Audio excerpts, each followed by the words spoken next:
Hello, Internet. It is I, the Malik Aaron, and welcome back to Box Office Predictions. Today, we're going to be talking about Kingdom of the Planet of the Apes. So, as usual, we're going to be going over the pros and cons. So, let's get to it. Pros. So, Planet of the Apes. This franchise has been around for a long, long time, since the 60s, in fact, with the original movie coming out in 1968. And like the very like core of the core premise of all these movies is that apes, they've evolved, they become like humans to the point where they build their own civilization and they take over the planet, and that's why it's called Planet of the Apes. And with the original movie, the thing everyone remembers is the twist ending where like the main character, he thought he was on like another planet, or the astronaut thought it was on another planet, but turns out, oh psych, you've been on Earth this whole time, a future version of Earth. And he saw like the Statue of Liberty all destroyed, and he's like all distraught, and he just collapses. He's like, "You maniacs! You blew it up! God damn you all to hell!" Like that famous line that's like very much iconic in the world of movies. And then they made a bunch of sequels that weren't as successful or really as good.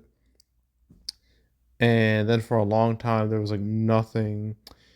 They tried to make a Planet of the Apes movie like in the 90s for like years. Arnold Schwarzenegger was like attached to it for a long time until he dropped out. And actually, if I remember, there were like quite a few directors that were attached to that 2001 movie before Tim Burton got on board. And I kind of want to go over the list because it's something. I mean, there's like quite a few people. There's Chris Columbus, Sam. Who is Sam Ham? What has he made? Oh, he wrote the initial draft of the first Batman, the Tim Burton Batman movie. Okay, James Cameron was supposed to make that 2001 Planet of the Apes movie, but that didn't happen. Peter Jackson too. Yeah, isn't that wild? Uh, and it's apparently the Hughes brothers. I'm not sure who they are. Okay, they made like Book of Eli. Okay.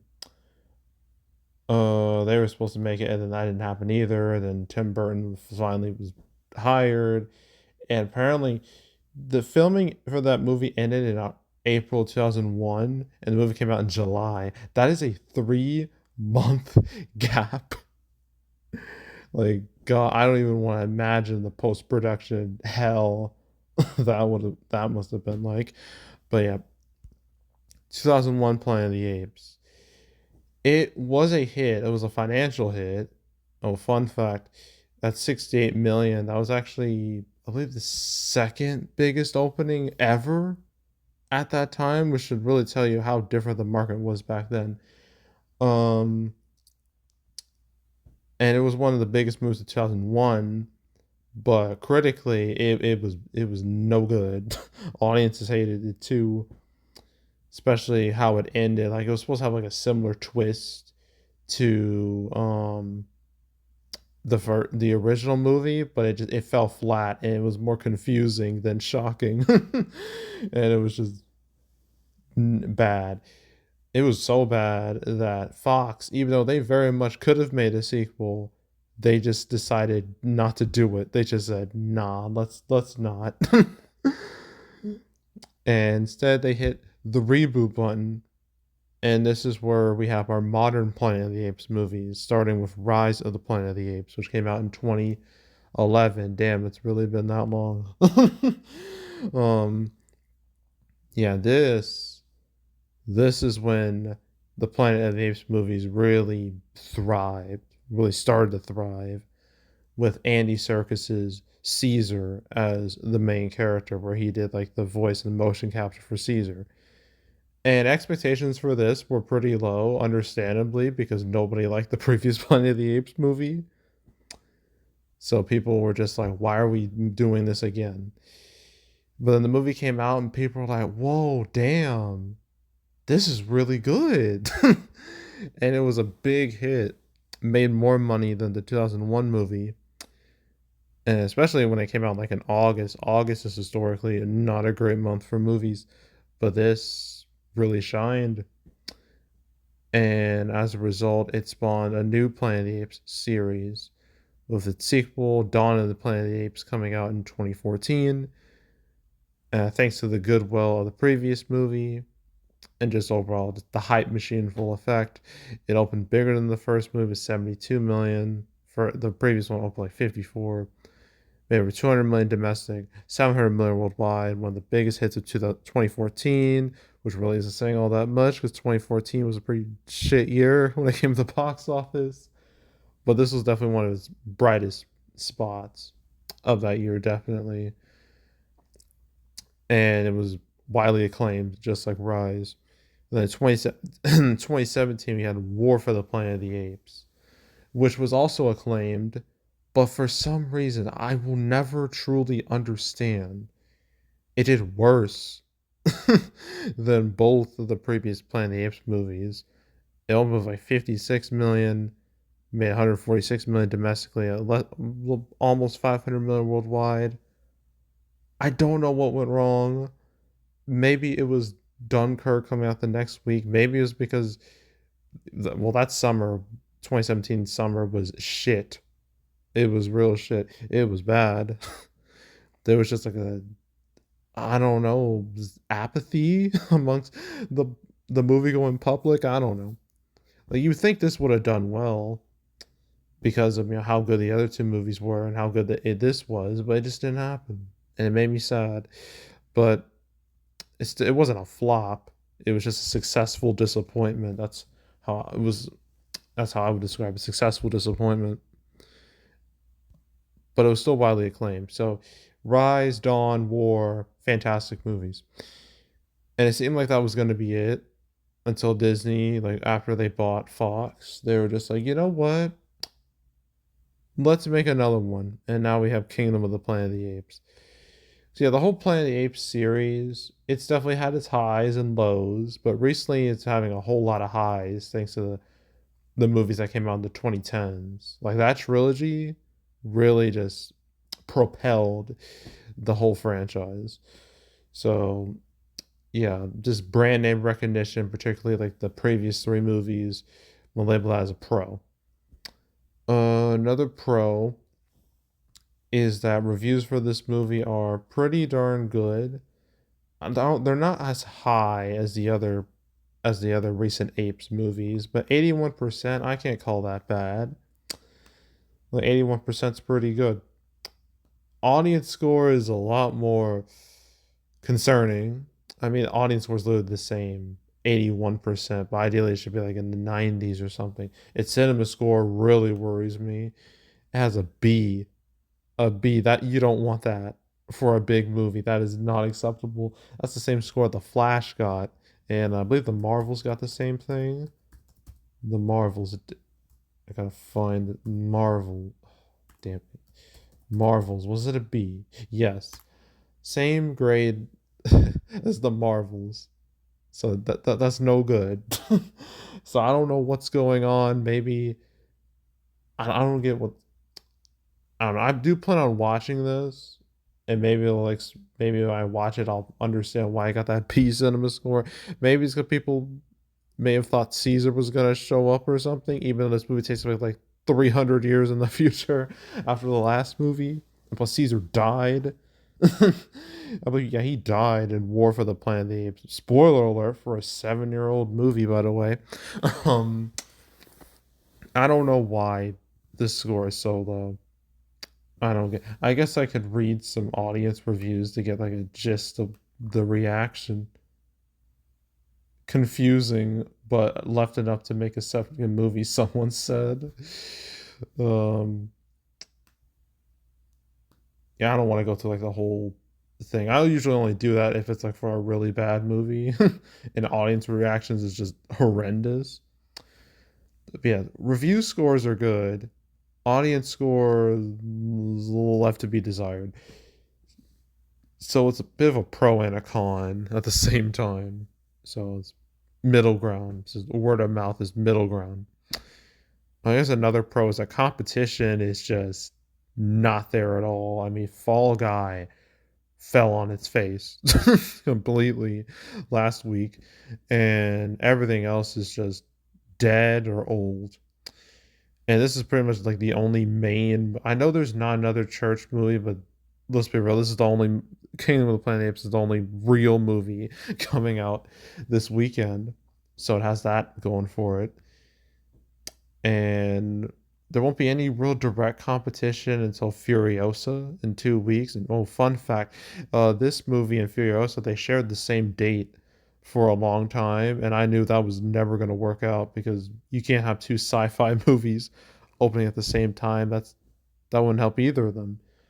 So Disney was like, okay, let's push up Kingdom of the Planet of the Apes. Let's not step on any toes, and let's just release it earlier.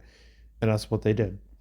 So yeah, but yeah, competition is nothing until Memorial Day. So I mean, I know there's if, but that's going after a completely different target audience, a completely different market. So yeah, no competition, no real competition. I'll label that as a pro. Another pro is that Disney they've been fairly pushing this movie pretty hard, considering like it's not like a Disney movie. It's a 20th Century Studios flick. But they've been pushing it fairly hard. Like they didn't just give up on this. Like they want this to make some money. So I say the advertising campaign, I'll label that as a pro. Another pro is I guess Thursday previews, 6.6 million. That sounds really good. Although there is an asterisk I gotta put next to that number. That includes apparently 1.6 million of like Wednesday showings. So really it's 5 million in Thursday previews, which I believe is the exact same amount as War for the Planet of the Apes. Let me see, how much did that do? 5 million, same as that. And that opened with 56 million. So that's not like a terrible number. It's a pretty solid number. It's amazing compared to everything that came out in April. I'll tell you that for sure. Um, so yeah, it's preview numbers even without the 1.6 million added to it, I think they're pretty decent. They're pretty all right. I mean, Planet of the Apes, they've never been like, I mean, they've been big, but they haven't been like, say, for example, like Marvel big or Star Wars big back in the day, or like I mean, how the movies that came out last year, like Barbie or Mario, and it was never on that level of blockbuster. But for these numbers, I'd say they're all right.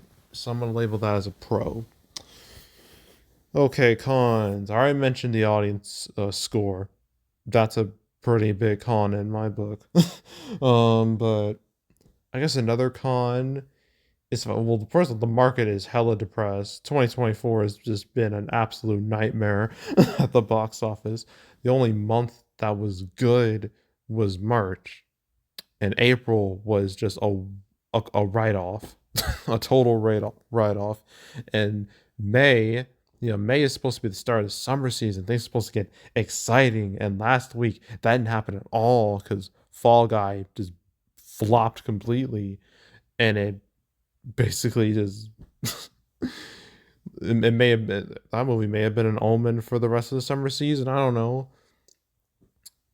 but yes, the market is depressed, very much so. So that's never good. So label as a con. Another con is the fact that this movie, to some people probably see this movie as extremely unnecessary. It's kind of like how like Toy Story. You had like Toy Story 1, 2, and 3. You're like, okay, great. You have a trilogy. Awesome. It's fine. And then like years later they make a fourth movie and people are like, okay. That's kind of what's going on here. It just kind of feels like a unnecessary epilogue in a way. At least that's how I viewed it. Watching the trails and everything, I'm just like, did we really need this? Like, I don't think so. But whatever. But yeah, just the fact that this movie kind of feels unnecessary. I'm gonna label that as a con. Trying to think of some other cons. I think that's it. Like the main cons. Okay, so opening weekend. It's expected to open in the 50s, around like the mid 50s. And that's pretty much like on the same level as Rise and War. Not Dawn, but it's at least on the roughly the same level as the last movie. So it didn't lose too much of of that audience. So I'm gonna go with 50 to 55 million opening weekend, and its legs. I'm not too sure about its legs anymore, considering its cinema score. But I guess 150, 160, like average legs. And yeah, that's it. And I wish this was the only movie I was talking about this weekend, but it's not, because I have to do not another church movie for some ungodly reason. Gotta do that. And then we'll be done for the weekend. I'm just glad that this is only 2 movies this weekend. I was so sick of April having to do 5, 6 movies a weekend. That was horrible. I absolutely hated that. So I'm glad I won't have to deal with that for a long time.